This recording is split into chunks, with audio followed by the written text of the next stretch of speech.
Ever feel like airports are secretly designed to mess with you? Like every slow-moving line, overpriced bottle of water, and confusing gate change is part of some twisted game.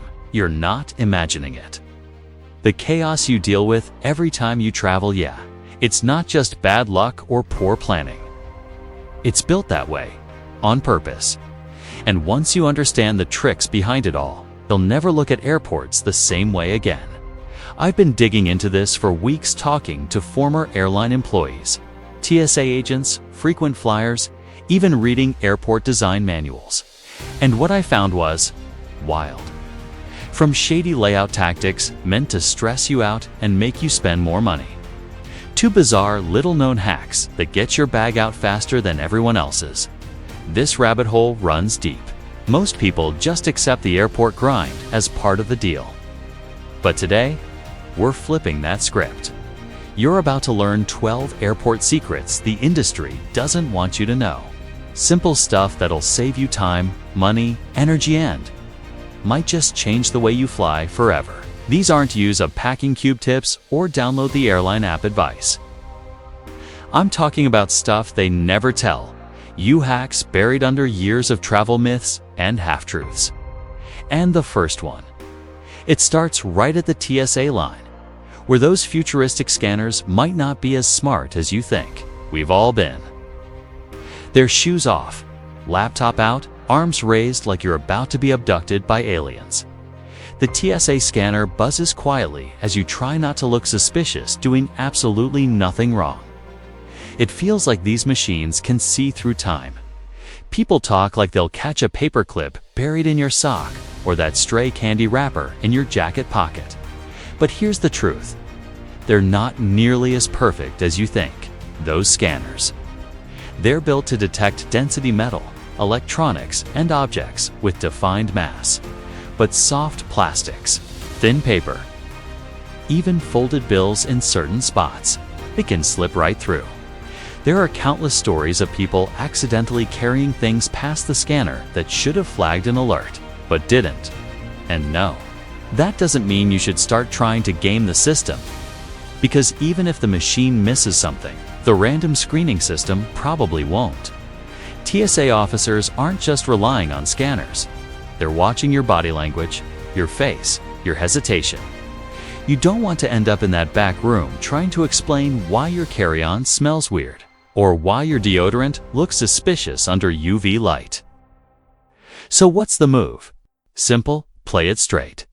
Keep your pockets empty, pack light and smart. Get through quickly and avoid the attention. Because trust me, nothing ruins a trip faster than a delay in security that ends with someone digging through your socks with rubber gloves. But even if you make it through that line like a pro, your next frustration might already be brewing on the other side. Because unless you're one of the lucky few, you're probably about to wait way too long at baggage claim. Or are you? See? There's a little-known trick that savvy travelers use all the time, and it starts before you even board. Most people assume that the bags coming off the plane are unloaded in some mysterious, random order. Not true. Baggage is loaded in a very specific way, and if your bag goes on the plane last, it often comes off first. That means if you're one of the last people to check your luggage at the gate, there's a solid chance your suitcase will be waiting for you before anyone else even shows up at the carousel. Now, I'm not saying you should intentionally cut it close every time. If you fly, that's a disaster waiting to happen. But if you're running behind anyway, your bag might just beat you off the plane. And if you like to plan ahead, here's another move. Ask for priority tagging. No, you don't need to be a first-class passenger. You just need to be polite. Flash a smile at the desk agent, ask nicely, and you'd be shocked how often they'll slap that magic sticker on your bag, bumping it to the top of the unloading list. But while you're standing there, maybe parched, and thinking about refilling that bottle you emptied before security, you might want to reconsider the usual plan, because what you think is clean, convenient water might actually be something else entirely. Ever wonder why some people stroll up to baggage claim and their suitcase magically appears the second they arrive? No waiting, No pacing in circles by the carousel. Just grab and go like they own the place. It's not luck, and it's not always first-class perks either. In fact, one of the simplest baggage hacks out there is something airlines don't advertise, but it works like a charm. If you check your bag at the very last minute, it's usually loaded onto the plane last. And what goes on last almost always comes off first. It's basic loading logic, not some elite only privilege. Of course, cutting it that close isn't for everyone. Nobody wants to sprint through the terminal just to check a bag. But if you're already arriving a bit late, or the line was longer than expected, you might have just won the baggage lottery. But even if you're not into that kind of stress, there's another way in: priority bag tags. While they're technically for elite flyers, here's a little secret: some desk agents will tag your bag with a priority sticker if you just ask with a bit of charm. No loyalty status, no fancy ticket. It's just good manners and a smile. And once you've got your bag on the fast track, you might think it's time to rehydrate. After all, airports are dry, recycled air wastelands, and staying hydrated is non-negotiable. So you head over to the nearest water fountain. But here's something they don't post on those little metal signs. Those fountains might be one of the nastiest, most bacteria-ridden places in the entire airport. Think about it: thousands of people, all day, every day, touching the spout, breathing over the refill station, rinsing off who knows what. One study found that some airport water stations had more bacteria than the average airplane bathroom. Let that sink in for a second. You could be trying to do something healthy, and instead, you're chugging germ soup. So what's the smart move? Skip the fountain altogether.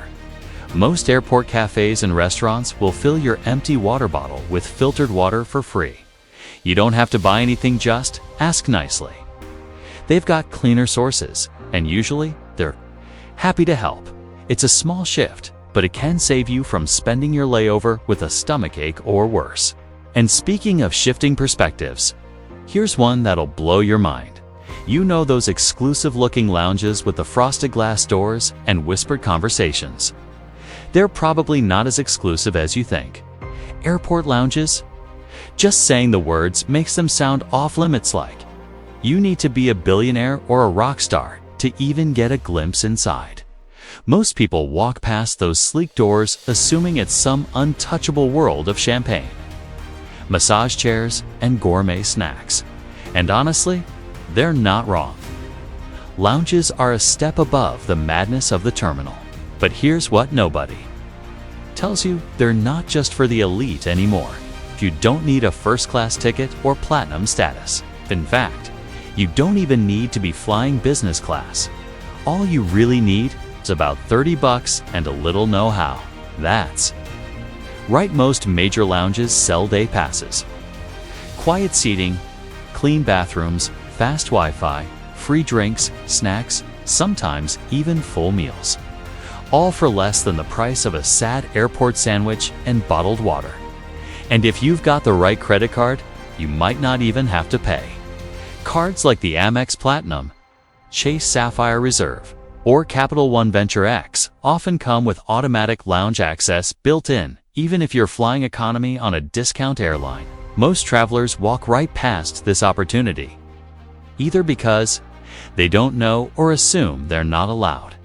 But when you're staring down a 4-hour layover, a crowded gate, and nowhere to sit, slipping into a lounge might just feel like stepping into another world. And here's a bonus tip: some lesser-known lounges aren't even advertised well. Use apps like Lounge Buddy or check the Priority Pass website to see which ones are accessible in your terminal.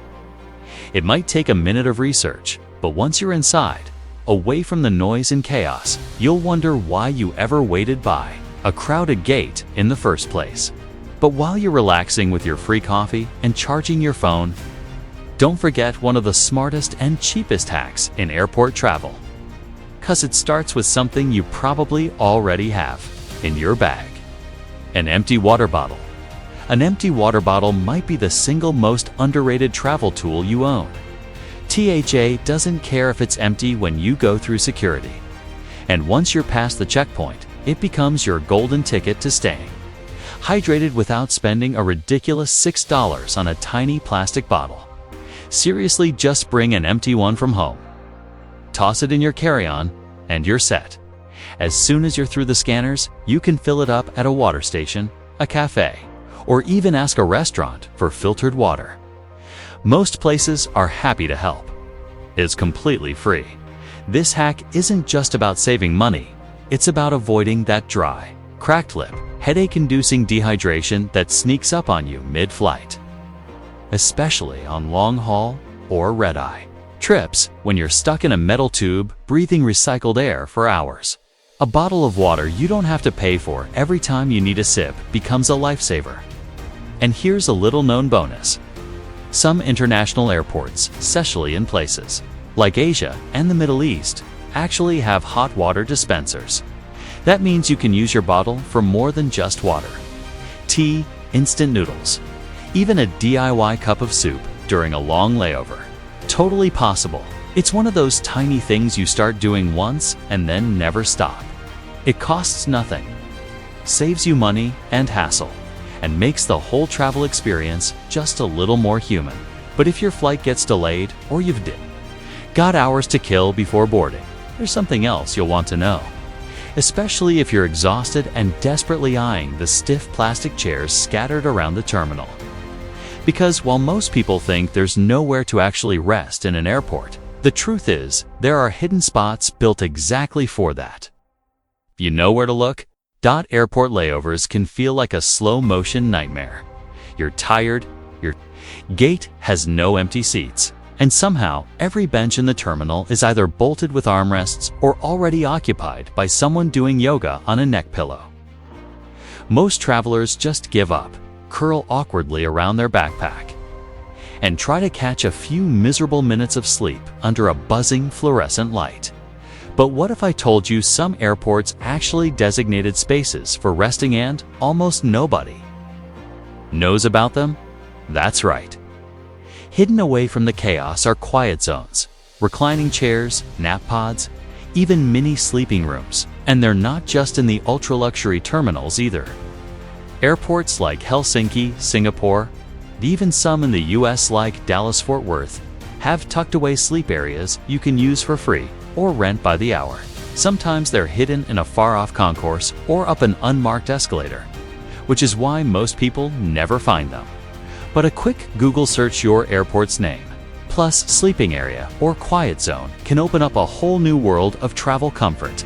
And if you're really in a pinch, there are even capsule hotels inside airports where you can rent a bed for just a couple of hours. No need to leave security. No need to fight for floor space near a wall outlet. These micro hotels are designed for power naps between flights and they're surprisingly affordable. So next time you're stuck in a terminal overnight or your layover drags past the point of sanity, remember, you don't have to suffer in silence or sleep like a contortionist. The airport might be chaotic on the surface, but below that noise, it's hiding small sanctuaries. You know where to look. But while you're drifting off in one of those quiet corners, there's something far more dangerous than a bad nap lurking just a few feet away.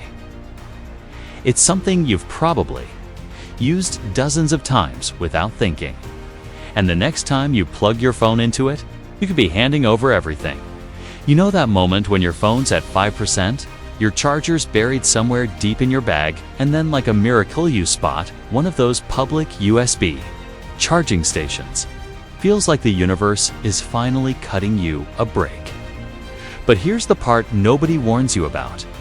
Those charging stations could be the biggest digital trap in the entire airport. It's called juice jacking, and it's exactly as shady as it sounds. Hackers can load malware onto public USB ports, yes, the very ones built into airport seats and charging towers. The second you plug your phone in, they could start siphoning off your data, sneaking into your contacts, your passwords, your photos, even your banking apps, all without you noticing a thing. You're just sitting there, waiting for your Uber app to reload. And meanwhile, someone across the country, or even sitting a few gates away inside your phone. That little bit of free electricity could cost you everything. To fix is stupidly simple. Bring your own charger and plug it into a standard wall outlet. Even better, travel with a portable power bank. They're cheap, small, and can charge your phone 2 or 3 times before needing a refill. If you absolutely have to use a USB port, at least carry a data blocker, a little adapter that lets power through, but not data. Think of it like a digital condom for your device. Look, airports are full of stress already. Don't add identity theft to the list. Protect your tech like you'd protect your passport. Because once your data is out there, getting it back isn't nearly as easy as charging your phone. And speaking of upgrades, what if I told you getting bumped up to first class isn't just a dream, actually something you can work toward, even if you're flying economy? Getting upgraded to first class might sound like some kind of travel unicorn, something that only happens to celebrities, frequent flyers, or people who accidentally booked the wrong seat and got insanely lucky. But the truth is, upgrades happen all the time. And more often than not, they go to the people who know how to play the game, not the ones with the fanciest tickets. If you want to give yourself the best shot at sitting up front, sipping champagne, instead of elbow fighting for armrest space in row 38, here's how it really works. First, appearance matters.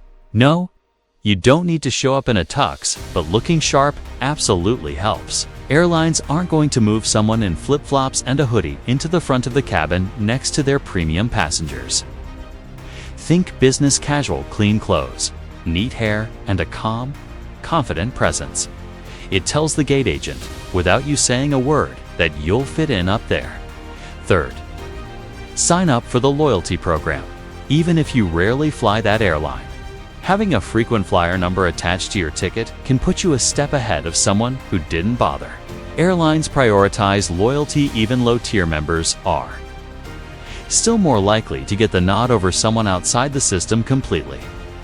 It's free to join, and sometimes that's all it takes to be considered for a complimentary bump to the front. Put it all together, and you've got a real shot. You don't need to be rich. You don't need to fly every week. Just need to know how the game is played.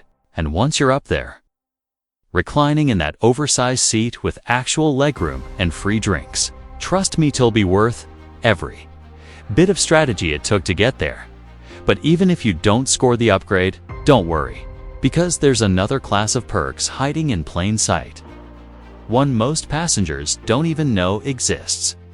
And all you have to do to unlock them is ask. Most people assume that if you're flying economy, you're stuck with a bare minimum tiny seat, mystery meat dinner if you're lucky, and 0 extras. But here's a little secret. Even in the back of the plane, there are hidden perks floating around. Things like amenity kits, those little travel pouches with earplugs, eye masks, toothbrushes, socks, and sometimes even moisturizer or lip balm. You've probably seen them handed out in first or business class. But what most people don't realize is that some airlines actually have extras. And they'll hand them out in economy if you just ask.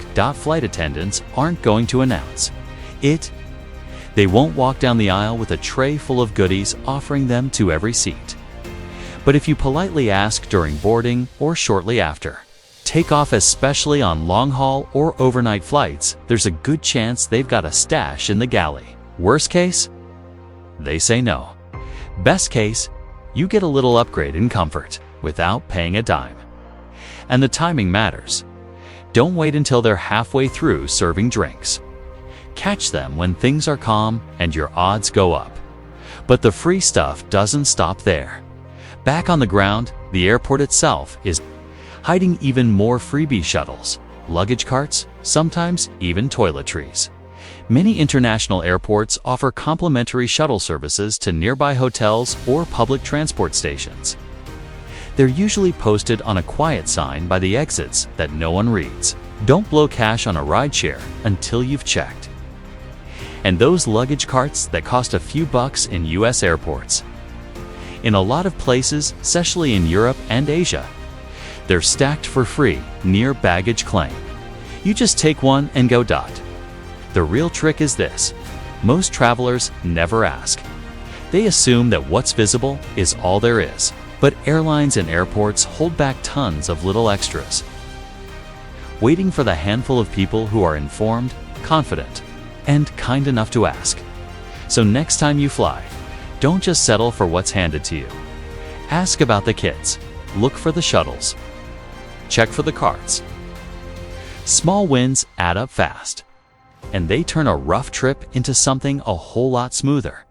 But while you're feeling clever, saving money, and scoring freebies, there's one final danger lurking in plain sight, something so common most people don't think twice.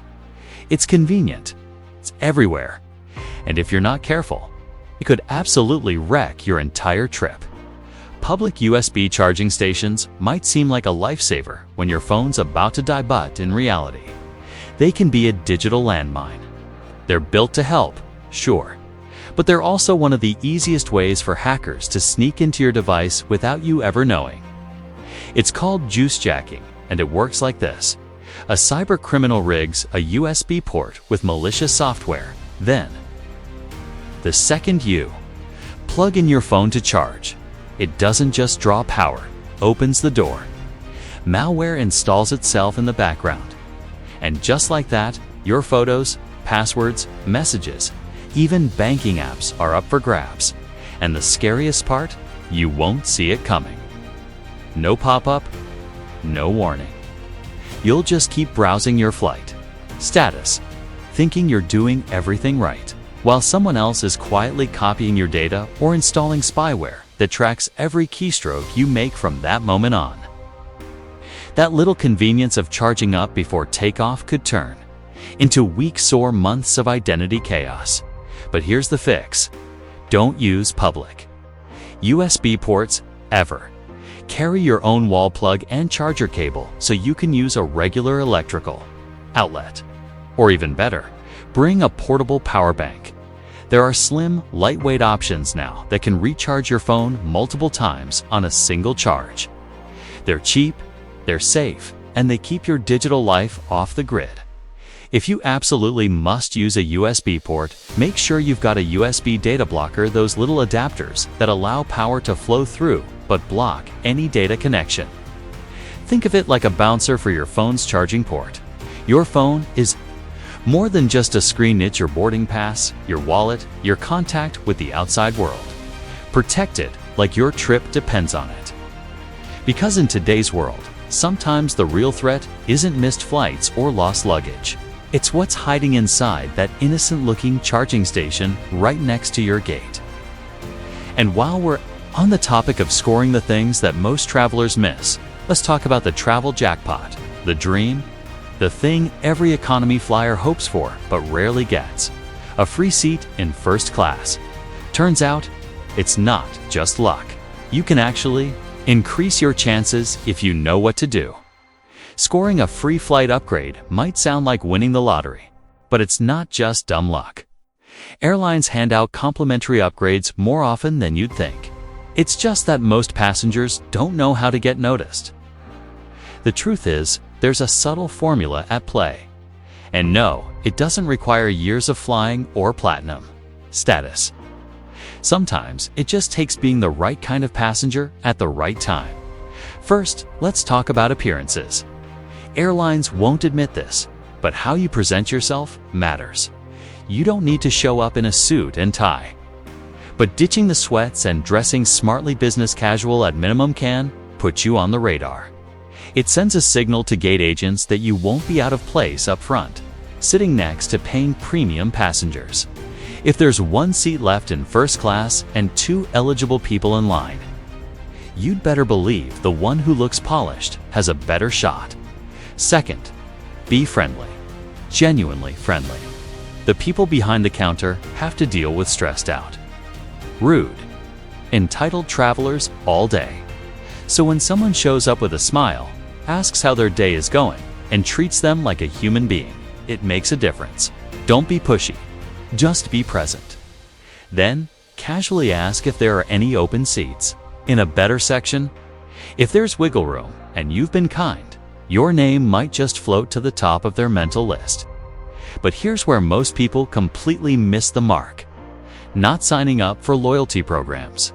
Even if you only fly once or twice a year, having a frequent flyer number attached to your ticket automatically increases your chances of being considered for an upgrade. It's free. It takes 2 minutes to sign up, and sometimes it's the only difference between someone who gets bumped up and someone who doesn't. Loyalty matters in the airline world. Even low-tier members are ranked higher than passengers without any profile at all. So combine all three: look the part, act the part, and get into the system. You don't need elite miles. You just need to give the gate agent a reason to say yes when opportunity knocks. And when that rare moment arrives, your name gets called. The curtain parts, and you're escorted to a wide seat with real legroom. No, it wasn't just chance. You earned it. And even if that upgrade never comes, don't worry, because you're already ahead of the game. These airport secrets aren't just tricks. They're the difference between surviving travel and actually enjoying it. There's one more trick: quiet, underused, and hiding in plain sight that can make your airport experience feel just a little more elite. The fragile sticker sounds simple, right? But it's more than just a label. When you mark your checked bag as fragile, you're not just asking baggage handlers to be gentle. You're actually triggering a different set of procedures behind the scenes, ones that can work in your favor in a big way. Here's how it works. Bags marked as fragile are typically loaded last onto the aircraft, so they're not buried under heavier luggage. That means when the plane lands, they're first to be removed. Translation: your bag hits the carousel faster than most. It's the kind of small, strategic move that seasoned travelers swear by but hardly anyone talks about. And no, you don't need to have a crystal vase in there. You can ask for a fragile tag at check-in, even if your bag just has clothes and headphones. As long as you ask nicely, most agents won't question it. Now, of course, you shouldn't start putting expensive tech or breakables in your checked luggage just because it's marked fragile. That's still a risk. But if you're looking for a way to speed up the waiting game at baggage claim, this is one of the few airport hacks that works nearly every time. Combine that with checking in a bit later or requesting a priority tag, and suddenly you're breezing out of the terminal while everyone else is still standing around trying to recognize their suitcase. It's just another one of those tiny, barely advertised advantages buried in the messy system of modern air travel. But when you start stacking these little wins, your whole flying experience changes. And here's the twist. Once you start spotting these hidden systems, you realize something bigger, something most people never question. Because none of this confusion, inefficiency, or stress is accidental. In fact, it's part of the design. Airports aren't chaotic by accident. The confusing layout, the endless signs that somehow point in every direction except the one you need, the zigzagging lines that lead you through overpriced shops before your gate. It's all on purpose. Airport design is engineered not just to move people efficiently, but to manipulate behavior. Stress, it turns out, is profitable. Ever notice how you always seem to pass by retail stores no matter where you're headed? That's not poor planning. It's strategic. And behavioral psychologists have studied how travelers move under pressure. When you're rushed, disoriented, or low-key panicking about missing your flight, you're more likely to make impulse purchases.